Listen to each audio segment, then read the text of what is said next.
नमस्कार। भारत लाइव भी देख रहे हैं आप। भारत लाइव में क्या देख रहे हैं ये आपको बाद में बताएंगे। चलिए अभी बता देते हैं। ये शो जो है आज का विशेष शो है और पंचनामा के बदले आया है, यानी कि पंचनामा यहाँ आना था, लेकिन ये क्लिनिक जो है आज कंपाउंडर साहब के भरोसे ही है। कंपाउंडर साहब चीर फाड़ तो नहीं करेंगे, लेकिन फर्स्ट एड जरूर कर सकते हैं। खबर इतनी बड़ी है जिसको लेकर के आज आना पड़ा है। हमारे सहयोगी विशाल हैं। तो खबर ये है कि एनडीए का जो नाव है, जो चल रहा था, स्मूथली चल रहा था, सभी लोग कह रहे थे, इसमें इतना कुछ हो गया कि एनडीए का जो है अब नाव डूबता हुआ दिख रहा है। और इसको देख करके डूबते हुए नाव पे भला कौन सवारी करना चाहता है। तो सबसे पहले जो उसके एक सहयोगी थे, जो मुसाफिर थे, उन्होंने नदी में छलांग लगा दी है। एनडीए से जो नाव था, एनडीए का नाव, डूबता हुआ नाव देख करके वो उससे बचने का जो है रास्ता ढूंढने लगे हैं और सब कुछ निछावर कर देने की बात भी कहने लगे।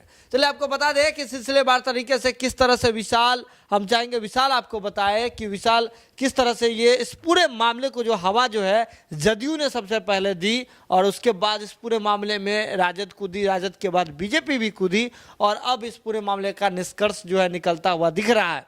हम सबसे पहले बात करते हैं जदयू से। जदयू जो सिवान में उन्होंने क्या किया था विशाल? देखिए सुमन, ये तो साफ तौर पर स्पष्ट बातें हैं कि जिस तरह से बिहार विधानसभा चुनाव में जदयू को 43 सीटें आई हैं, वो खुद को कमजोर समझ रहे हैं। नीतीश कुमार चाहते हैं कि खुद को शक्ति संचय कर, इसको लेकर लगातार उन्होंने जिस तरह से प्रदेश अध्यक्ष को बदला, राष्ट्रीय अध्यक्ष को बदला, तो कहा जाए कि जदयू और शक्ति संचय कर रही है।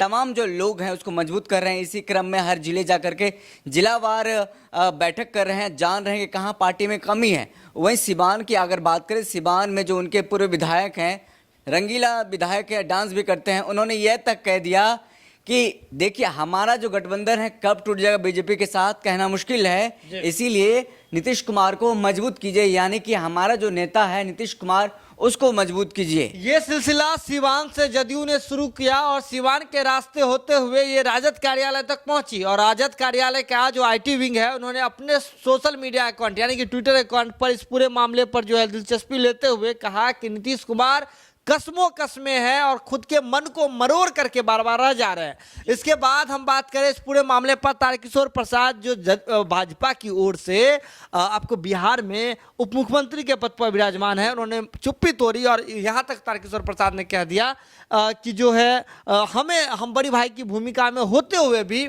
बिहार में फिलहाल बड़े भाई की भूमिका में नहीं दिख रहे हैं। सरकारी कार्यों से जो सरकारी जो कार्यक्रम है उससे हमारी दूरी है, लेकिन हम आएंगे, रिटर्न होंगे, ये बात तारकिशोर प्रसाद कहते हैं। लेकिन यही बात नहीं है। आपको बता दें कि इस पूरे मामले में अभी जो वर्तमान एनडीए का जो खेमा है उसमें 4 घटक दल है।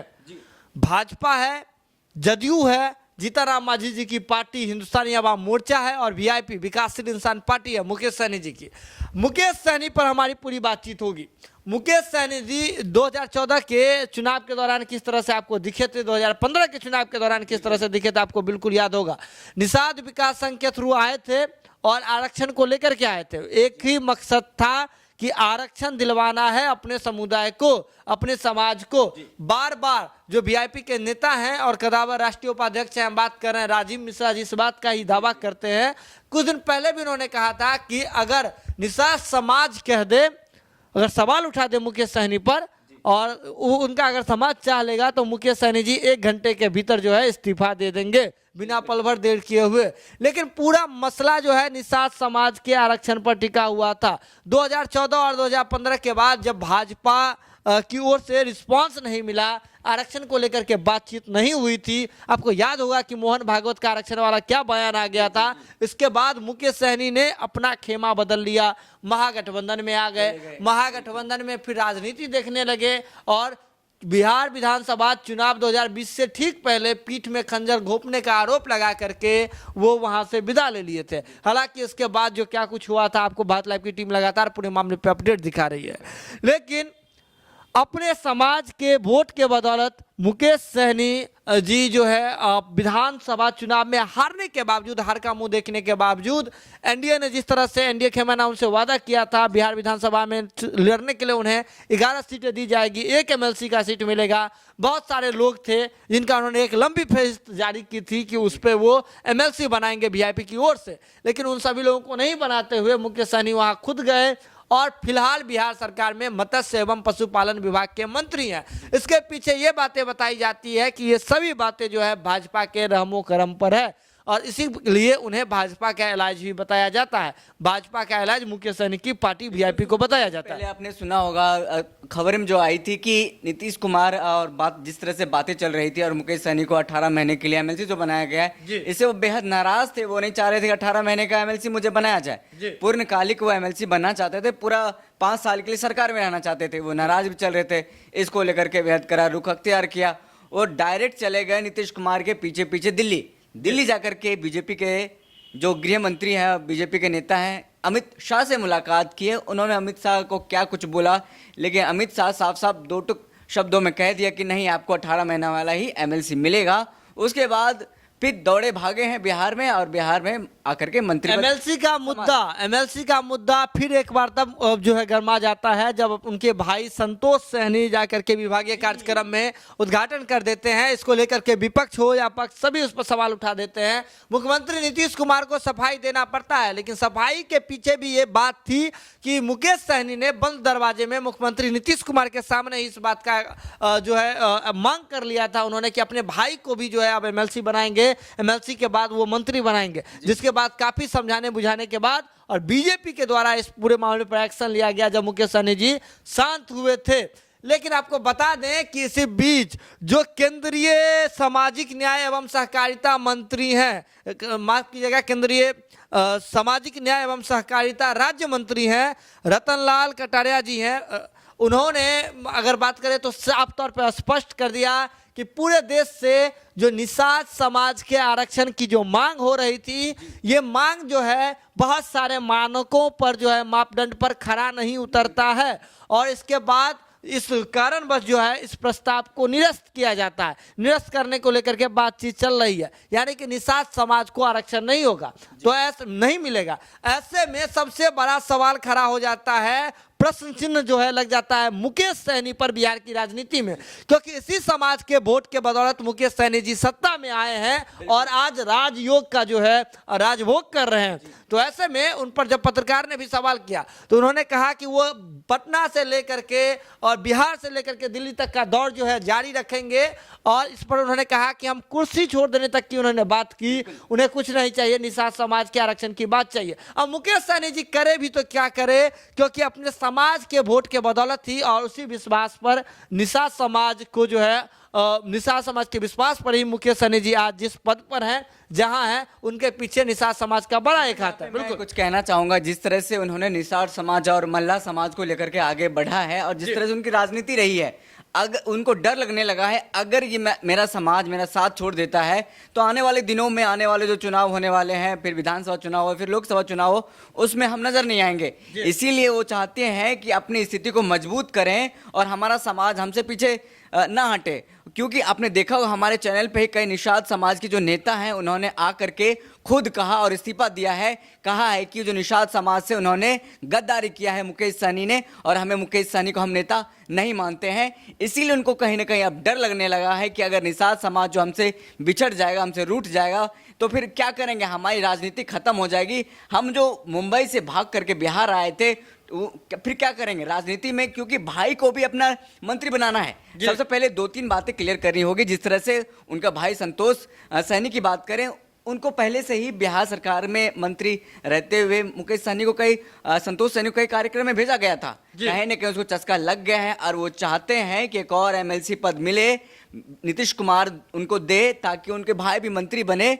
उनको चस्का लग गया है। सबसे पहला बड़ी बात आ रही है इस पूरे प्रकरण को देखते हुए कि मुकेश सहनी जिस तरह से अब कह रहे हैं कि वो सीट को छोड़ने के लिए तैयार हैं, सब कुछ छोड़ने के लिए तैयार हैं, उन्हें आरक्षण चाहिए, जबकि केंद्रीय मंत्री की ओर से, केंद्रीय मंत्रालय की ओर से इस बात का ऐलान हो गया है समाज के आरक्षण को लेकर के कि किसी भी मापदंड पर जो है वो खरा नहीं उतरता है। ऐसे में मुकेश सहनी पर जो है बड़ा एक सवाल या निशान खड़ा हो जाता है और एक सवाल या निशान जो है मौजूदा परिस्थिति पर खड़ा हो जाता है कि क्या मुकेश सहनी जो 2014-2015 के इलेक्शन के बाद उन्होंने अपना पाला बदल लिया था, क्या अब क्या करेंगे, क्योंकि एक और महागठबंधन पर वो पीठ में खंजर घोंपने का आरोप लगा चुके हैं तेजस्वी यादव पर, वहीं दूसरी ओर समाज के आरक्षण को लेकर के ही वो चर्चा में आए थे, मुद्दा में आए थे, आज मंत्री के पद पर हैं और क्या उनका समाज इस बात को एग्री करेगा? मुकेश सहनी जी लगातार कह रहे हैं, अभी भी कह रहे हैं कि उनका समाज उन पर भरोसा करता है, लेकिन समाज भरोसा क्यों करता है, ये बड़ा सवाल है। अगर निषाद समाज और सहनी समाज अगर भरोसा करता है मुकेश सहनी पर, तो उनमें वो इस बात का क्षमता देखता है कि इस समाज को वो आरक्षण दिला पाएगा। देखिए बात आपको बताते विशाल हम कि बिहार में निषाद समाज को लेकर के अलग अलग पार्टियां हैं, बहुत सारी पार्टियां हैं, देश भर में बहुत सारी पार्टियां हैं, लेकिन उस सबके कोर में एक ही बात होती है कि निषाद समाज को आरक्षण मिले। एससी में जो है बिहार में उन्हें जो है एससी शेड्यूल कास्ट में निषाद समाज को शिफ्ट कराने की बात हो रही है इसको लेकर के। लेकिन इस बार केंद्रीय सरकार ने, जो केंद्र सरकार है, उन्होंने इस पूरे मामले पर अपने हाथ खड़ा कर दिए हैं। अब मुकेश सहनी जी करेंगे तो करेंगे क्या? एक और जहां भाजपा और जदयू के बीच जो संबंध विच्छेद की बात सामने आ रही है, भाजपा को बड़ा भाई बनने का अब शौक है, बड़ा भाई भाजपा बन के रहेगी, अब उनको अपना फुल रिस्पेक्ट चाहिए, पूरी इज्जत चाहिए, पूरा फुल कंट्रोल चाहिए। वही नीतीश कुमार खुद किसी को भी देने के लिए भी, कुछ भी शेयर करने के लिए नीतीश कुमार तैयार नहीं है। नीतीश कुमार अपना कंट्रोल चाह रहे हैं। ऐसे में मुकेश सहनी का क्या होगा? मुकेश सहनी की बात अब कौन सुनेगा? ये सुमन जी, कुछ बड़े पत्रकार हैं, वरिष्ठ पत्रकार ये कहते हैं, जो राजनीतिक विश्लेषक हैं, मुकेश सहनी को मजबूरी में रहना होगा। अब वो नहीं जा सकते हैं, बार बार अमित शाह से जा करके गुहार नहीं लगा सकते हैं। जानते हैं अमित शाह किस कद के नेता हैं, और बार बार आप बिहार से जा करके दिल्ली जाते हैं, अमित शाह से इस मामले पर गुहार लगाते हैं, तो ठीक नहीं है। मुकेश सहनी को मजबूरी में किसी तरह बिहार में ही इसी तरह रहना होगा। भले अपने भाई को मंत्री बनाए न बनाए, लेकिन बिना आरक्षण का ही बिहार में उनको रहना होगा। भले उनका सामान का साथ छोड़ दे, लेकिन मजबूरी में भैया भी तो रहना होगा उसको। जो बात सामने आ रही है, जो वरिष्ठ पत्रकार हैं, जो राजनीतिक महकमा में बात चलती है, हम जो तमाम लोगों से सुनते हैं, वो हम बता रहे हैं आप जी। तो विशाल, साफ तौर पे यही बातें दिख रही है कि एनडीए की नाव भले ही लड़खड़ाती हुई दिख रही हो, डगमगाती हुई दिख रही हो, लेकिन बीच समुद्र में है, जहां से अगर मुकेश सहनी कूदते भी है तो सिर्फ डूबेंगे। क्योंकि निषाद समाज अगर यहाँ इस पद पे बिठाया हुआ है, इतना ऊपर तक लेकर के आया है, तो सिर्फ और सिर्फ अब उनके विश्वास है, उन्हें इस बात का आशा है निषाद समाज को कि मुकेश सहनी जी उनके समाज को आरक्षण दिलाएंगे। बात और है सुमन जी कि उनको मंत्री पद का चस्का लग गया है। समझे, जिस तरह से ठाट बाट दिखाते हैं, अपने भाई को सरकारी कार्यक्रम में भेज देते हैं, एक नहीं बल्कि कई कार्यक्रम में उन्होंने अपने भाई को भेजा है, तो इससे साफ साफ ये जाहिर होता है कि उनको अब मंत्री पद का चस्का लग गया है।